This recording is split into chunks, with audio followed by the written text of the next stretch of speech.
Alhamdulillah,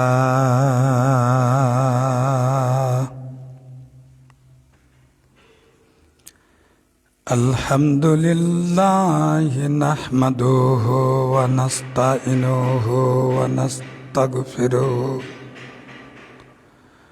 wa nu'minu bihi wa natawakkalu alayh wa na'udzu billahi min syururi anfusina wa min sayyiati a'malina may yahdihillahu fala mudilla lahu wa may yudlilhu fala hadiya lahu wa nashhadu an la ilaha illallah wahdahu la syarika lah wa nashhadu anna sayyidana wa sanadana wa habibana wa maulana Muhammadan abduhu wa rasuluh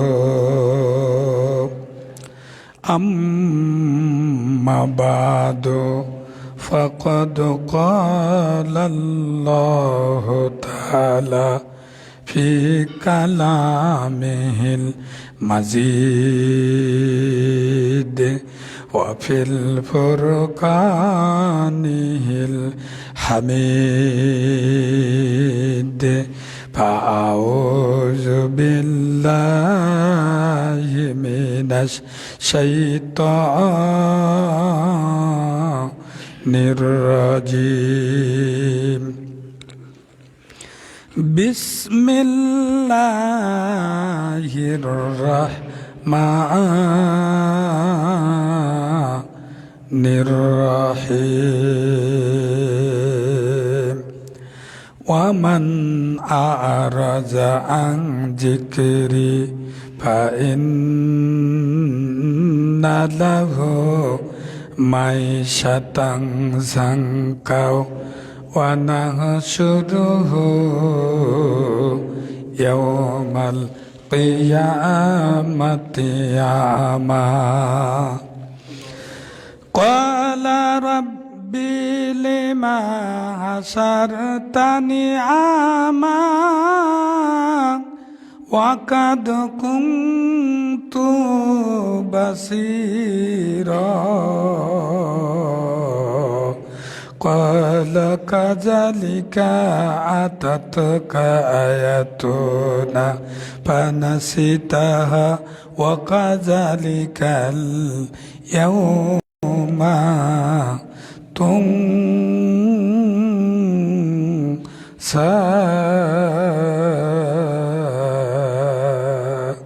Sadaqallahul azim. An Anasin radhiyallahu ta'ala anhu qala qala Rasulullah sallallahu alaihi wasallam la yu'minu ahadukum hatta akuna ahabba ilaihi min waladihi wa walidihi wan nasi azma'in. আমন্তু বিল্লাহ। সমস্ত প্রশংসা, সমস্ত তারিফ আল্লাহ সুবহানাহু ওয়া তাআলার জন্য, যে মহান আল্লাহ রাব্বুল আলামিনের অশেষ মেহেরবানিতে, অশেষ অনুকম্পায় একটি সপ্তাহ পর জুম্মা মসজিদে হাজির হয়ে কোরআনে কারিম হাদিস থেকে কিছু শুনবার জানবার বুঝবার আমল করবার তৌফিক পেয়েছি, যার লক্ষ্যে সে মহান আল্লাহ সুবহানাহু ওয়া তাআলার দরবারে শুকরিয়া জ্ঞাপন করছি। আমরা সব বলছি আলহামদুলিল্লাহ। এবং তিনার প্রেরিত রাসূল হযরত আহমদ মুস্তফা মোহাম্মদ মুস্তফা সাল্লাল্লাহু আলাইহি সাল্লাম, যিনি মানব জাতিকে অন্ধকার পথ হতে আলোর পথের দিশা দেবার জন্য এই সুন্দর ধরাধামে সুন্দর পৃথিবীতে এসেছিলেন, যেই রাসূল সাল্লাল্লাহু আলাইহি সাল্লাম মুসলিম জাতি তথা সমস্ত নবীদের নবী, মুসলিম জাতির সাইয়েদ, সর্দার, নেতা, এমনই একটা নেতা যেই নেতা রাস্তা দিয়ে হেঁটে গেলে মেঘমালা ছায়া দেয়, সুবহানাল্লাহ। আর বৃক্ষরাজি সেজদায় মাথা অবনত করে, পাথরগুলা মাথা অবনত করে। ও নাজমু ওয়া শাজারু ইয়াসজুদান, সেজদায় অবনত হয়ে যায়। তো এই রাসূল সাল্লাল্লাহু আলাইহি সাল্লামের রোজা মোবারকে শত কোটি দরুদ ও সালাম বর্ষিত হোক। আমরা সব বলছি সাল্লাল্লাহু আলাইহি ওয়াসাল্লাম। সম্মানিত উপস্থিতি, ধারাবাহিকভাবে আপনাদের সামনে রাসূল সাল্লাল্লাহু আলাইহি সাল্লামের জীবন চরিত্র আলোচনা করা হচ্ছিল। গত জুমায় আলোচনা করা হয়েছিল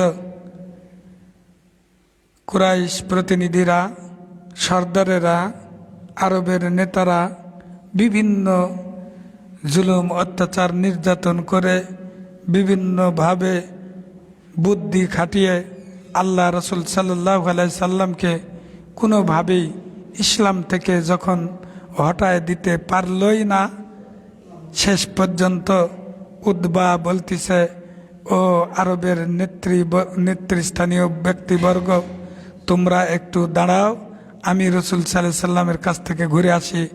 এই কথাগুলা আমি যা কিছু বলবো মনে হয় আল্লাহ রাসূল সাল্লাল্লাহু আলাইহি সাল্লাম তা মেনে নেবেন। উতবা গিয়ে বলছে, মোহাম্মদ, আমরা তোমাকে অত্যন্ত মহব্বত করি, অত্যন্ত ভালোবাসি, তুমি আমাদের স্নেহের পাত্র, কিন্তু এমন একটা উদ্ভট ধর্ম নিয়ে এসেছ, অধর্ম নিয়ে এসেছ। আমাদের ধর্ম তো আমরা সূর্য পূজা করি, মূর্তি পূজা করি, চন্দ্র পূজা করি, বৃক্ষ পূজা করি। আমাদের পূর্বপুরুষেরা লাত, মানাত, উজ্জা, হুবুল এই দেবতার মূর্তি পূজা, এই পূজাগুলা করত। আর তুমি এমন একটা অধর্ম নিয়ে আসলে যেখানে কোনো পূজা করা যাবে না, চন্দ্র, সূর্য, গ্রহ, নক্ষত্র, বৃক্ষরাজির পূজা করা যাবে না, সেজদায় অবনত হওয়া যাবে না, শুধু নামাজ পড়তে হবে, রোজা করতে হবে, হজ করতে হবে, যাকাত দিতে হবে। এইগুলা কেমন কথা? তুমি বরং তোমার উদ্দেশ্য কি? তোমার যদি অর্থ সম্পদ লাগে তাহলে বলো, গোটা আরবের মধ্যে সবচাইতে ধনাঢ্য, ধনশালী বানায় দেব। তোমার যদি মান, সম্মান, ইজ্জত এইগুলা যদি চাওয়া পাওয়া হয় তাহলে গোটা আরবের মধ্যে সব চাইতে বড় নেতা বানায় দেব। আমরা তোমার স্যান্ডেল ধোয়াবো। বলো মোহাম্মদ, তোমার যদি রাজত্বের মোহ থাকে তাহলে গোটা বিশ্বের মধ্যে রাজা বানায় দেব। তোমার চাইতে বড় রাজা আর কেউ থাকবে না। আর ধন ও ভাণ্ডার, তোমার চাইতে হীরামণি, মুক্তা অভাব থাকবে না। মোহাম্মদ, তুমি ওইগুলো ছেড়ে দাও।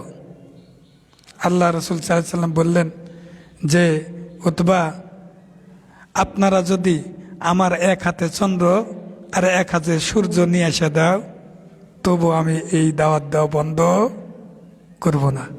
আজকে মুসলমানদের এই দায়িত্ব, উম্মতে মুহাম্মাদির এই দায়িত্ব। এক হাতে চন্দ্র যদি কেউ দিতে চায়, এক হাতে সূর্য যদি কেউ দিতে চায়, এই কোরআনে কারিমের দাওয়াত ঘরে ঘরে পৌঁছায় দিতে হবে। ওরা যদি ফাঁস দিতে চায়, জেল দিতে চায়, জুলুম করতে চায়, অত্যাচার করতে চায়, ওইগুলা সহ্য করে হলেও কোরআনের দাওয়াত ঘরে ঘরে পৌঁছায় দিতে হবে। এই দায়িত্ব হলো আলেম উলামার, তাই না? এই দায়িত্ব কি শুধু আলেম ওলামার? না, সবার, প্রত্যেক মুসলমানের। আল্লাহ সুবহানাহু ওয়া তাআলা বললেন, কু আনফুসাকুম ওয়া আহলিকুম নারা, তোমরা নিজেরা জাহান্নামের আগুন থেকে বাঁচো আর পরিবার বর্গকে বাঁচাও। এই দায়িত্ব কার?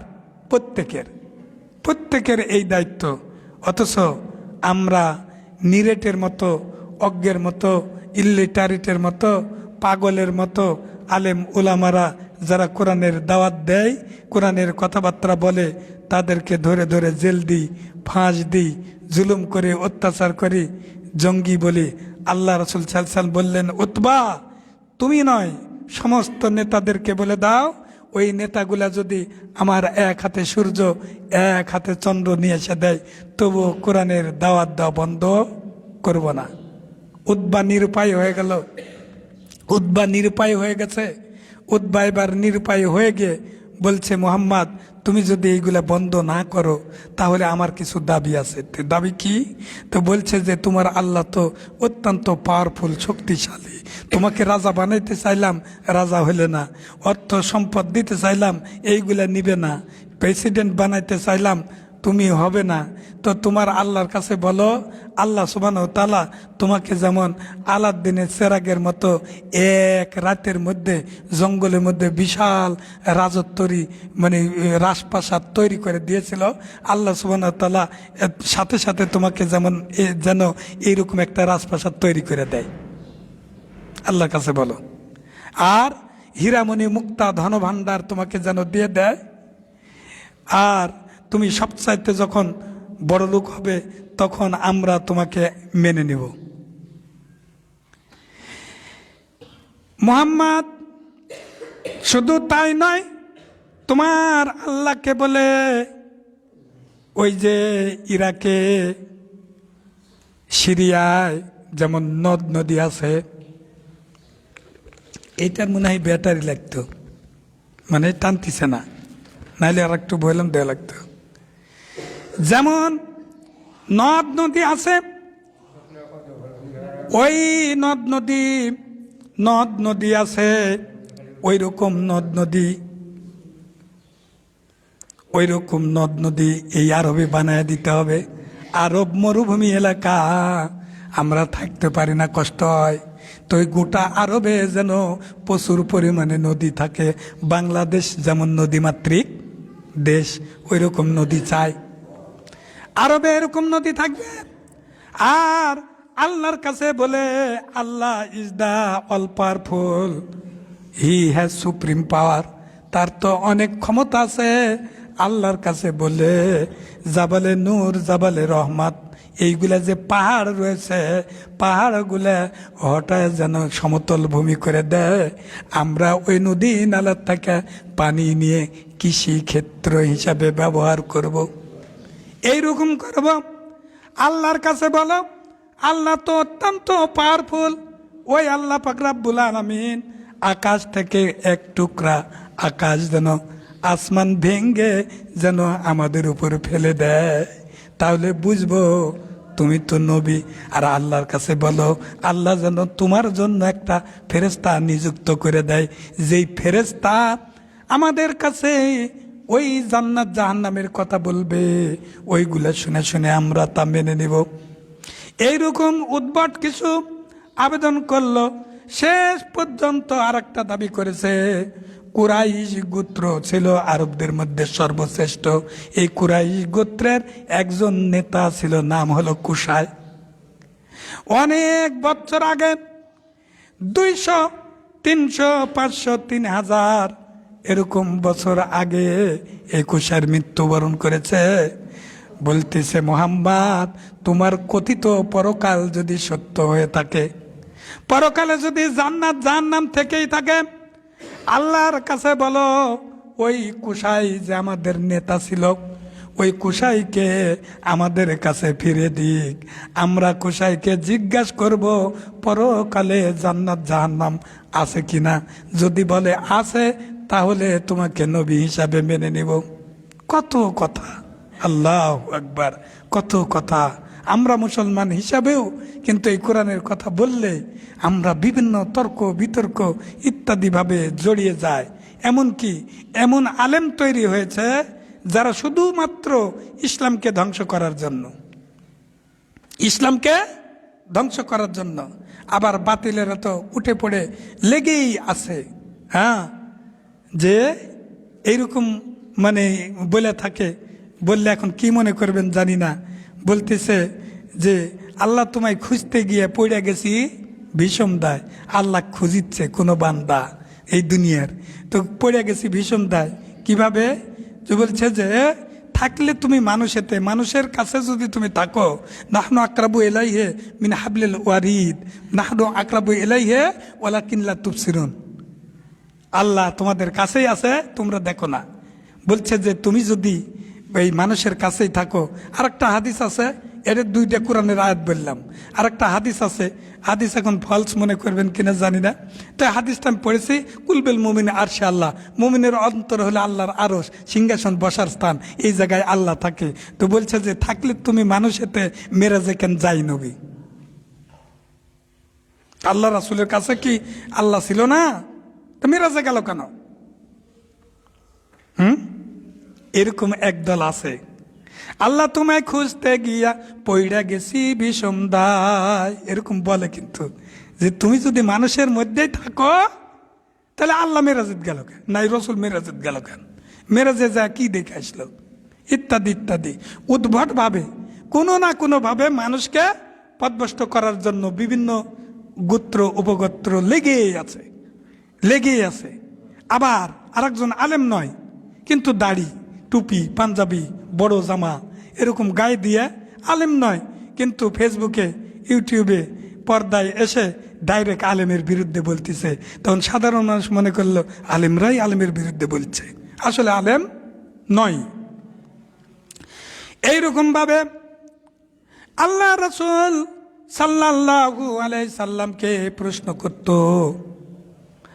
আর আমির হামজার কথা বলেছিলাম, আমির হামজাও তখন ইসলাম গ্রহণ করেছে। তারপরেও ইসলামের কথাবার্তা প্রকাশ্যে বলা যায় না।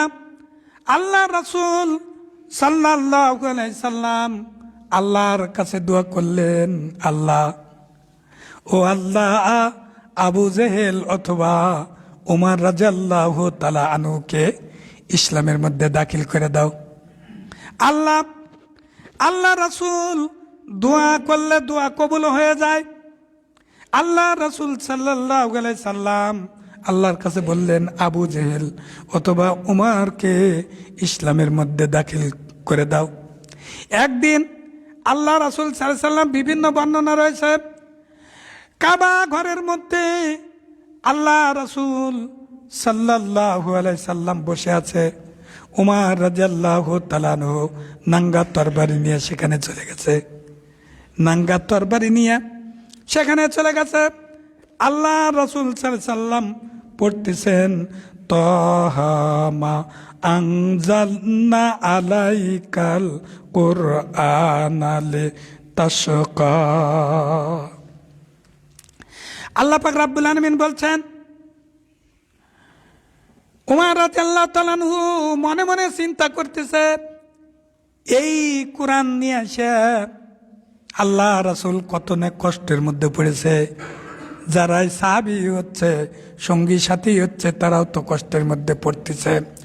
মনে মনে চিন্তা করতেছে, আল্লাহ রাসূল ওই জায়গায় পড়তেছেন যে আপনি কষ্ট করার জন্য কোরআন নাজিল করিনি, ও নবীরে কষ্ট করার জন্য কোরআন নাজিল করিনি। এই আয়াত যখন পড়ছে, উমর রাদিয়াল্লাহু তাআলা আশ্চর্যান্বিত হয়ে গেছে। ইল্লা তাযকিরাতাল লিমান ইয়াখশা,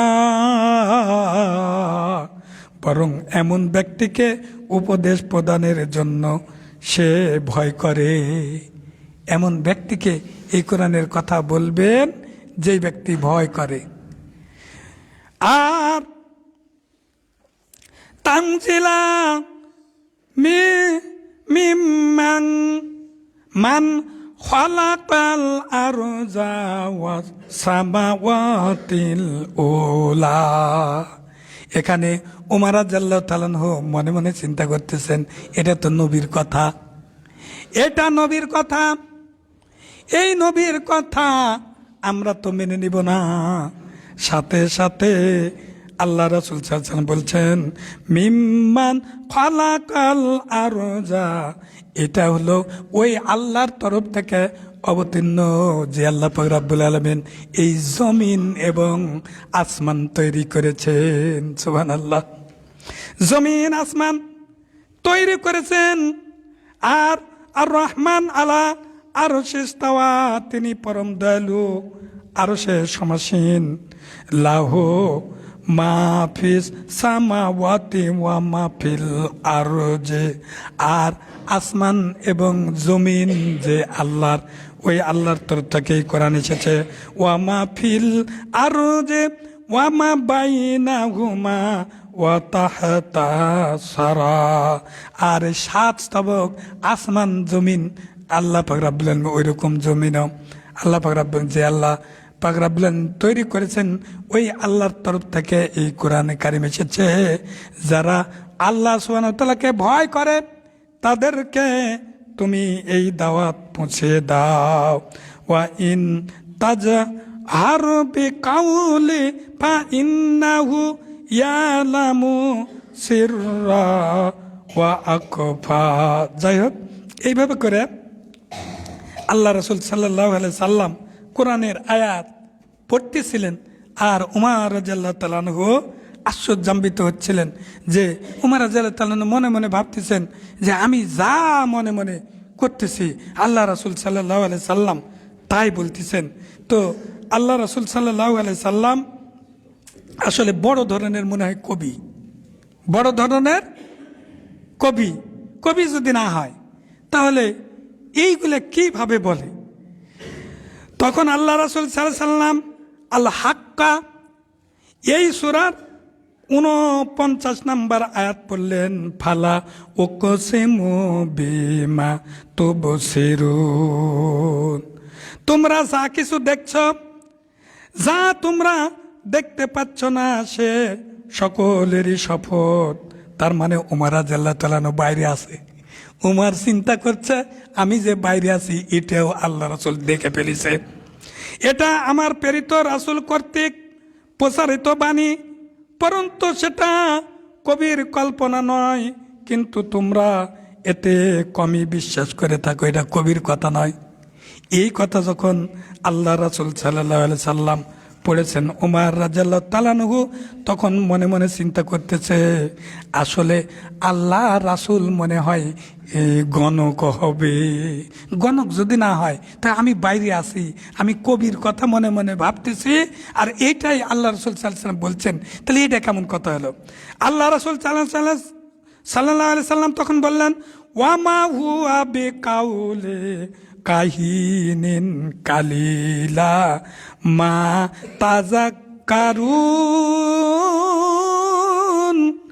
এবং সেটা মন্ত্রজ্ঞ গণকারের উক্তি নয়। তখন আল্লাহ রাসূল সাল্লাল্লাহু আলাইহি সাল্লাম বললেন এটা গণকের কথা নয়, এটা হলো তোমরা অল্পই চিন্তা করে বুঝে থাকো, এটা আল্লাহর তরফ থেকে নাজিলকৃত একটা কোরআন। এই কথাগুলা যখন উমর রাদিয়াল্লাহু তাআলা আনহুর কলিজায় যখন আঘাত করলো, আস্তে আস্তে উমর রাদিয়াল্লাহু তাআলা আনহু ইসলামের প্রতি আকৃষ্ট হয়ে গেল। এমন সময় নাইম ইবনে আব্দুল্লাহ নামক উমর রাদিয়াল্লাহু তাআলা আনহুর এক আত্মীয়, নাইম ইবনে আব্দুল্লাহ উমর রাদিয়াল্লাহু তাআলা আনহুর এক আত্মীয় ইসলাম গ্রহণ করেছেন। এই খবর যখন উমর রাদিয়াল্লাহু তাআলা আনহু শুনতে পাইলেন, উমর রাদিয়াল্লাহু তাআলা আনহু খোলা তরবারি নিয়ে নাইমকে দুনিয়ার থেকে বিদায় করে দেওয়ার জন্য যাচ্ছে। এমন সময় উমর তো কোন গতিকে এই সংবাদ জানতে পারেন। একদিন পথে উমরের সাথে তার সাক্ষাৎ হলো। উমর জিজ্ঞাসা করলো খবর কি? বাপ দাদার ধর্ম ত্যাগ করে তুমি নাকি মুহাম্মাদের ধর্ম গ্রহণ করেছ? ওই নাইম, তোর খবর কি? নাইম বলতেছে আমার সাথে লাগতে এসেছো কেন? আমার সাথে তো লাগার দরকার নাই, তোমার ঘরের ভিতরেই তো ইসলাম গ্রহণ করেছে। তোমার ঘরের ভিতর মানে এটা কেমন কথা? বলছে হ্যাঁ, তোমার ভগ্নী ফাতেমা ইসলাম গ্রহণ করেছে, আর তোমার ভগ্নিপতি ও আত্মীয় সাইদ মানে ভগ্নিপতি আর আত্মীয় সাইদ ইসলাম গ্রহণ করেছে। নাইমের মুখে এই কথা ওমর রাদিয়াল্লাহু তাআলা আনহু শোনার সাথে সাথে চিন্তা করলেন, আগে আগে নাইম ইবনে আব্দুল্লাহর কাছে নয়, বরং আমার বোন ফাতেমার কাছে চলে যাব। ওমর রাদিয়াল্লাহু তাআলা আনহু ফাতেমার কাছে গেলেন। তখন কিন্তু ফাতেমা রাদিয়াল্লাহু তাআলা আনহা কোরআনে কারিম পড়তেছিলেন। কোরআনে কারিম পড়তেছেন। কোরআনে কারিম, যেই ব্যক্তি কোরআনে কারিম থেকে মুখ ফিরে নেয় সেই ব্যক্তি কিয়ামতের মাঠে অন্ধ অবস্থায় উঠবে। ওয়ামান আ'রাযা আন যিকরি ফা ইন্না লাহু মাইশাতান যানকাও ওয়া নাহশুরুহু ইয়াউমাল কিয়ামাতি আমা। যেই ব্যক্তি আমার কোরআনে কারিম থেকে মুখ ফিরে নিবে কিয়ামতের মাঠে ওই ব্যক্তি অন্ধ হয়ে উঠবে। ক্বালা রাব্বি, আল্লাহর কাছে বলবে আমার রব, ক্বালা রাব্বি লিমা হাসারতানি আমা, আজকে কেন আমি অন্ধ হয়ে উঠলাম? ওয়াকাদ কুনতু বাসিরা, আমার তো চোখ ছিল, আমার তো দর্শন শক্তি ছিল, আমার তো চোখ ছিল, আমি তো অন্ধ ছিলাম না। আল্লাহ আজকে আমার চোখ কেন হারিয়ে গেল? আল্লাহ পাক রব্বুল আলামিন কিয়ামতের মাঠে বলবেন যে লিমা, আল্লাহ পাক রব্বুল আলামিন বলতেছেন নাশুরুহু ইয়াউমাল কিয়ামাতি আমা ক্বালা রাব্বি লিমা হাসারতানি আমা ওয়াকাদ কুনতু বাসিরা ক্বালা রাব্বি ক্বালা কাযালিকা আতাতকা আয়াতুনা ফানাসিতাহা, তোমাদের কাছে আমার আয়াত পাঠ করা হয়েছিল, কোরআনের কথাবার্তা তোমাদের কাছে বলা হয়েছিল, কিন্তু তোমরা তা ভুলে গিয়েছিলে। আমি আল্লাহ রাব্বুল আলামিন আজকে কিয়ামতের মাঠে তোমাদেরকেও ভুলে গেলাম। কোরআনে কারিম যেমন করে দুনিয়াতে আমরা ভুলে যাচ্ছি, কিয়ামতের মাঠে হাজারো ডাকার পরেও আল্লাহ পাক রাব্বুল আলামিন আমাদেরকে ভুলে যাবেন। এইরকম কোরআনে কারিমের আয়াত, সূরা হাদীদের আয়াত যখন পড়তেছিলেন, আকাশের মালিক জমিনের মালিক আল্লাহ, এই কথাগুলান আল্লাহর তরফ থেকে এই কোরআন নাজিল হয়েছে, এই কথাগুলান যখন পড়তেছিলেন ওমর রাদিয়াল্লাহু তাআলা বিগলিত হয়ে গেছিলেন। সেই জায়গায় কিন্তু তার ভগ্নিপতিকে উপহার করেছেন। আর যখন তার বোন তাকে বাধা দেওয়ার জন্য গিয়েছে, বোনের শরীরও রক্ত রক্ত করে ফেলেছে। আর কোরআনে কারিমের আয়াতগুলো শুনে তার কলিজা যেন নরম হয়ে গেছে। বোনকে বলতেছে, বোন রে, তুমি যেটা পড়তেছিলে আবার পড়ো, আমি শুনতে চাই, অথবা আমাকে দাও, আমি তা পড়ে দেখতে পারি। ওমর রাদিয়াল্লাহু তাআলা আনহু আরবি ভালো জানতেন, আরবি ভাষাবিদ, আরবের লোকেরা ব্যাকরণবিদ ছিলেন, মানে অনেক কবি সাহিত্যিকের প্রাদুর্ভাব তদন্তকালে ঘটেছিল। ওমর রাদিয়াল্লাহু তাআলা আনহু এই কথাগুলান, এই সাহিত্যিক ভাষা, বৈজ্ঞানিক ভাষা শোনার পরে তার কলিজাটা নরম হয়ে গেছিল। ওমর রাদিয়াল্লাহু তাআলা আনহু বোনের কাছে বলছেন, বোন রে, তুমি পড়ো অথবা আমাকে দাও। বোন বলতেছে, তুমি তো মুশরিক, তুমি হলো মূর্তি পূজক, তুমি তো মুশরিক, তুমি তো মুশরিক, তুমি গোসল করে আসো, গোসল করে না আসা পর্যন্ত এই কোরআনে কারিম পড়া যায় না। লা ইয়ামাসসাহু ইল্লা মুতাহহারুন, এই কোরআনে কারিম পবিত্র অবস্থায় ছাড়া স্পর্শ করা যায় না। ওমর রাদিয়াল্লাহু তাআলা আনহু গোসল করে আসলেন। কোরআনে কারিম শোনার পরে তার কলিজা আরো নরম হয়ে গেল। ওই নাঙ্গা তরবারি নিয়ে আল্লাহ রাসূল সাল্লাল্লাহু আলাইহি সাল্লাম সাপা পাহাড়ের পাদদেশে আরকাম নামক একজন লোকের গৃহে ইসলামের দাওয়াত দিতেছিলেন। ওমর রাদিয়াল্লাহু তাআলা আনহু খোলা তরবারি নিয়ে সেই জায়গায় চলে গেলেন। আর সাহাবারা চুপি সারে তাকে দেখে আল্লাহ রাসূল সাল্লাল্লাহু আলাইহি সাল্লামকে বলছেন, আমির হামজাও সেখানে ছিল। আল্লাহ রাসূল সাল্লাল্লাহু আলাইহি সাল্লামকে বলছেন যে হুজুর আর নিস্তার নাই, ওমর রাদিয়াল্লাহু তাআলা আনহু খোলা তরবারি নিয়ে আমাদের কাছে আসতেছে। আল্লাহ রাসূল সাল্লাল্লাহু আলাইহি সাল্লামকে বললেন, রাসূল আপনি বলেন ওমর রাদিয়াল্লাহু তাআলা আনহুকে আমরা বাধা দিই? আল্লাহ রাসূল সাল্লাল্লাহু আলাইহি সাল্লাম বললেন, না, বাধা দেওয়ার দরকার নাই, বরং তোমরা দূরে সরে যাও।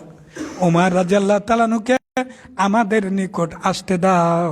আল্লাহর কাছে দোয়া করেছিলাম, আল্লাহ ওমর রাদিয়াল্লাহু তাআলা আনহু অথবা আবু জেহেলকে ইসলামের মধ্যে দাখিল করে দাও।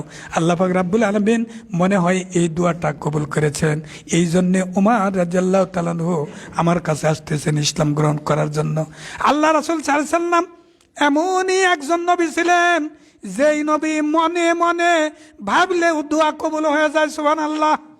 আল্লাহ রাসূল সাল্লাল্লাহু আলাইহি সাল্লাম মনে মনে ভাবলে, যেমন আল্লাহ রাসূল সাল্লাল্লাহু আলাইহি সাল্লাম কাবা ঘরের দিকে নামাজ আদায় করতেন, কিন্তু হঠাৎ করে যখন বাইতুল মুকাদ্দাসের দিকে কিবলা ঘুরে গেল, আল্লাহ রাসূল সাল্লাল্লাহু আলাইহি সাল্লাম মনে মনে চিন্তা করতেছিলেন, আল্লাহ বাইতুল মুকাদ্দাসের দিকে নামাজ পড়তে আমাকে ভালো লাগে না, কাবার দিকে নামাজ পড়তে ভালো লাগে। বারবার আকাশের দিকে তাকাচ্ছিলেন, কিন্তু মুখে বলেন নাই। অন্তরে এইরকম উপলব্ধি করার কারণে আল্লাহ রাব্বুল আলামিন কাবাকে বাইতুল মুকাদ্দাস থেকে ফিরাইয়া দিয়ে কাবার দিকে দিয়ে দিলেন। সুবহানাল্লাহ। অন্তরের কথাটাও আল্লাহ রাব্বুল আলামিন কবুল করেন। কিন্তু মজার ব্যাপার হলো সূরা তওবা সূরা 80 নম্বর আয়াত, 9 নম্বর সূরা তওবার 80 নম্বর আয়াত, আল্লাহ পাক রব্বুল আলামিন নবীকে ডাক দিয়ে বলেন, ও নবী, তুমি আব্দুল্লাহ ইবনে উবাইয়ের জন্য যদি 70 বার দোয়া করো, তুমি মনে মনে ভাবলে তুমি তো মুস্তাজাবুদ দোয়া করতে দেরি আছে, কবুল হতে দেরি নাই, কিন্তু আব্দুল্লাহ ইবনে উবাইয়ের জন্য যদি 70 বার দোয়া করো, তবু আমি আল্লাহ কবুল করব না। 70 বার দোয়া করলেও কবুল করব না। অপরাধ কি? অপরাধ হলো ইসলামের রাজনীতি করে নাই। ডাইরেক্ট কথা, ইসলামের রাজনীতি যারা করে নাই ওদের জানাজা করা যাবে না। তো হুজুর জানাজা করা যাবে না, এর দলিল কোথায়? 9 নম্বর সূরা তওবা আয়াত নাম্বার 84। আব্দুল্লাহ ইবনে উবাই আল্লাহ রাসূলের পিছনে নামাজ পড়তো, রোজা করতো, হজ করতো, যাকাত দিত, কোরবানি করতো, ইসলামের সমস্ত কিছু মেনে চলতো। আল্লাহ রাসূলের জামা গায়ে দিয়ে যার জানাজা হচ্ছে, আল্লাহ রাসূল যার জানাজাত দাঁড়িয়ে গেছেন, আল্লাহ পাক রব্বুল আলামিন সূরা তওবার 84 নম্বর আয়াত নাজিল করে আল্লাহ পাক রব্বুল আলামিন বললেন, ও নবী, কোশ্চিন কালেও আব্দুল্লাহ ইবনে উবাইয়ের জানাজা করো না, ওর কবরের পাশে দাঁড়ায়ও না। কারণ হলো ওদের ময়দান থেকে 313 জন সৈন্য নিয়ে চলে আসছে, রাজনীতি করতে পারবে না, শুধু নামাজ পড়বে, রোজা করবে, হজ করবে, যাকাত দিবে। ওর জানাজা করো না, ওর জানাজা করো না, সে তো মুনাফিক, সে তো মুনাফিক। উমর রাদিয়াল্লাহু তাআলা আনহু আল্লাহ রাসূল সাল্লাল্লাহু আলাইহি সাল্লামের কাছে গিয়ে বলছেন, আশহাদু আল্লাহ ইলাহা ইল্লাল্লাহ, আমি সাক্ষ্য দিতেছি আল্লাহ ছাড়া দুনিয়ার কোনো হুকুমদাতা, আইনদাতা, বিধানদাতা মানি না। আমার আজ ওয়া আশহাদু মুহাম্মাদান আবদুহু ওয়া রাসূলুহু, আরো সাক্ষ্য দিচ্ছি মুহাম্মদ সাল্লাল্লাহু আলাইহি সাল্লাম আল্লাহর বান্দা গোলাম। অর্ধেক দাখিল হব না, অর্ধেক দাখিল হলে কিয়ামতের মাঠে ওই ব্যক্তি নামাজ পড়লে, রোজা করলে, হজ করলে, যাকাত দিলে নাজাত পাবে না। আল্লাহ পাক রব্বুল আলামিন বললেন, আপা তুমিনুনা বিবাজিল কিতাব, তোমরা কিতাবের কিছু অংশ মেনে নেবে, ও তাকফুরুনা বিবাজ, আর কিতাবের কিছু অংশকে অস্বীকার করবে। ইল্লা খিজুন ফিল হায়াতিদ দুনিয়া, দুনিয়াবী জীবনে তাদের লাঞ্ছনা, গঞ্জনা, অপমানিত, পদদলিত হবে। ওয়াল ইয়ামাল কিয়ামাতের আদুনাইল আসাদিল আযাব, কিয়ামতের মাঠে কঠিন আযাবে গ্রেফতার করব। এই জন্য পুরাপুরিভাবে ইসলামের মধ্যে দাখিল হতে হবে, কোরআনকে বুকে ধারণ করতে হবে, কোরআন মাফিক জীবন পরিচালনা করব।